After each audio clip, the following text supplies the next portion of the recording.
सभी सितारा वासियों को मेरी तरफ से अस्सलामु अलैकुम। मैं आलिया गुलजार अहमद। मेरे पापा एक स्नैक रेस्क्यूअर हैं। तो कुछ लोगों के सवाल हैं सांपों को लेके, तो आइए चलते हैं सांपों से जुड़ी कुछ जानकारी की तरफ। स्वागत है आपका हमारे यूट्यूब चैनल गुलजार खान UK06 में। आइए आपको लेके चलते हैं सांपों से जुड़ी कुछ जानकारी की तरफ। तो गुलजार खान जी, आप हमें ये बता सकते हैं कि सांपों को रेस्क्यू करने का हुनर आपके पास कहाँ से आया? मैंने अब से लगभग 30-35-40 साल पहले ये थोड़ा हल्के हल्के रेस्क्यू करना सीखा था, और करते करते मैं एक बढ़िया स्नैक हैंडलर बन गया। और कितना टाइम हो चुका है आपको लगभग ये काम करते हुए? मुझको लगभग 35 से 40 साल इस काम को करते हुए हो चुके हैं। 35 से 40 साल में आज तक आपने कितने सांपों को रेस्क्यू किया है, कुछ अंदाजा है आपको? इन 35-40 सालों में लगातार मैंने 25 से 30 हजार सांप अब तक रेस्क्यू किए हैं, जिसमें के कुछ क्रोकोडाइल भी हैं और कुछ लिजर्ड भी हैं, मोनो लिजर्ड, और कुछ कबर बिज्जू हैं। बढ़िया। सुना है आपको सरकार की तरफ से कोई तनख्वाह भी आती है, इसीलिए आप इस काम को बड़ी मेहनत और ईमानदारी से करते हैं? गवर्नमेंट से हमको कोई ना तो सहायता प्राप्त है, ना कोई सैलरी मिलती है हमको, और न ही आज तक हमको कोई किसी तरीके का प्रोत्साहन या कोई सम्मान मिला हमको। बस पब्लिक की डिमांड पर ही हम इस काम को करते हैं। दिन रात बड़ी कड़ी लगन और मेहनत से इस काम में हम लगे रहते हैं। हमारी सेवा 24 आवर है। जी जी। कुछ लोगों के सवाल है, अगर किसी व्यक्ति को सांप काट लेता है तो लोग अक्सर झाड़ फूक की तरफ ही जाते हैं। क्या ये संभव है कि झाड़ फूक से किसी भी तरह के जहर का इलाज किया जा सकता है? बिल्कुल भी संभव नहीं है कि किसी भी को सांप काटे और वो झाड़ फूक में इलाज कराए और वो सांप काटा बच जाए। अगर किसी भी तरीके के झाड़ फूक से इलाज नहीं किया जा सकता तो क्या ऐसा किया जाए कि इंसान की जान भी बच जाए और ये झाड़ फूक अंधविश्वास से दूर रहा जा सके? ये सिर्फ जागरूकता की कमी है। इस जागरूकता को आगे बढ़ाने के लिए हम सारे उत्तराखंड के कॉलेजों में कैंप लगाते हैं, जागरूकता कैंप, जिससे लोगों को समझाया जा सके सांप काटे तो क्या करें और सांप काटे तो कहाँ जाएं। तो हो सकता है कि कुछ लोगों को ये अंधविश्वास की तरफ जो जा रहे हैं, ये इसलिए भी जा रहे हैं कि उनको मालूम ही ना हो कि सितारगंज में ऐसे कौन कौन से हॉस्पिटल हैं जहां इस तरीके के इलाज को किया जा सकता है, या उन्हें जाना चाहिए। हम इसी काम को लेकर सारे कॉलेजों में कैंप लगाते हैं। हमारी 24 आवर हमारी सेवा उपलब्ध है, और हम कॉलेजों में कैंप लगा के यही समझाते हैं कि किसी भाई को सांप काटे तो करना क्या है और जाना कहाँ है।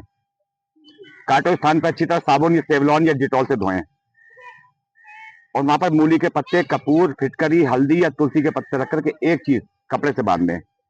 चीरा नहीं लगाना है, बंद नहीं लगाना है। जैसे दर्द में पट्टी लगाते हैं, पट्टी हो, धोती हो, साड़ी हो, तौलिया हो या रस्सी हो, हाथ हो तो हाथ में, पैर हो तो पैर में। हल्की सी करे बैंडेज जैसे दर्द में पट्टी लगाते हैं, इस तरह की पट्टी बांधनी है। पट्टी हो या रस्सी, तौलिया, साड़ी, कोई भी चीज हो। और ब्लेड को निकालने की बिल्कुल भी कोशिश ना करें, जहर को चूसने की कोशिश ना करें।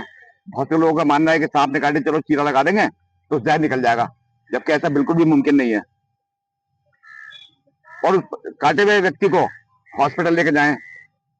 सबसे पहला सवाल यह है कि इसको ठंडा पानी नहीं पिलाना है, AC में नहीं बिठाना है जी। और उसको डराना बिल्कुल भी नहीं है। जी जी। जाना कहाँ पर है?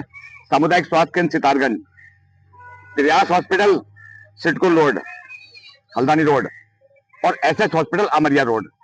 वहां पर एंटीवेनम लगाएंगे डॉक्टर और इंसान की जान बच जाएगी।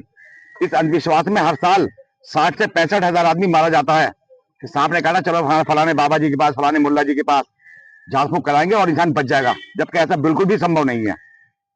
और हम अपने माननीय विधायक सौरभ भगोड़ा जी और माननीय मंत्री पुष्कर सिंह धामी जी से हाथ जोड़ के निवेदन करना चाहते हैं कि उत्तराखंड के जितने भी रेस्क्यूअर हैं, इन सबको एक मुश्त रकम 15 से 20 हजार रुपए सैलरी हर रेस्क्यूअर को देनी चाहिए, जिससे उनका परिवार का पालन पोषण हो सके और इस काम को आगे करते भी रहें। क्योंकि हमारा जो दिनचर्या इसी पर निर्भर है। हमारा कहीं किसी तरह की डिमांड भी नहीं होती है। तो आप जो है जब स्नैक रेस्क्यू करने जाते हैं तो हर जगह से पैसे मिलते हैं आपको क्या? ना, ऐसा नहीं, बिल्कुल भी नहीं है। जिसने जो भी दे दिया तो ठीक है, और नहीं तो कोई बात नहीं है। और ये मस्जिद, मंदिर, गुरुद्वारे, हॉस्पिटल, इस जगह भी आप रेस्क्यू करते हैं? बिल्कुल।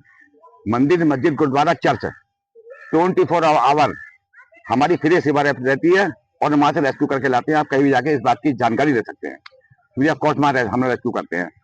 उसके बाद उन जानवरों को जंगल में रिलीज करते हैं, अपना पेट्रोल खर्च करते हैं, अपना टाइम खर्च करते हैं, और सबसे बड़ी चीज अपनी जान का रिस्क हम 24 आवर इसी काम में भागते रहते हैं, दिन भर रात भर लोगों की जान बचाते हैं और इंसानों से सांपों की जान बचाते हैं। इसी काम को लेकर हम काफी टाइम से चल रहे हैं और आगे चलते रहेंगे। उत्तराखंड सरकार से हमारी खास अपील है कि जितने भी रेस्टोरेंट सबको एक मुफ्त सेवली देनी चाहिए, 15 से 20 हजार रुपये सेवली कम से कम होनी चाहिए, जिससे उसका परिवार चल सके, उसकी दिनचर्या चल सके। ठीक है, और इसी के साथ जय हिंद, जय भारत, जय उत्तराखंड।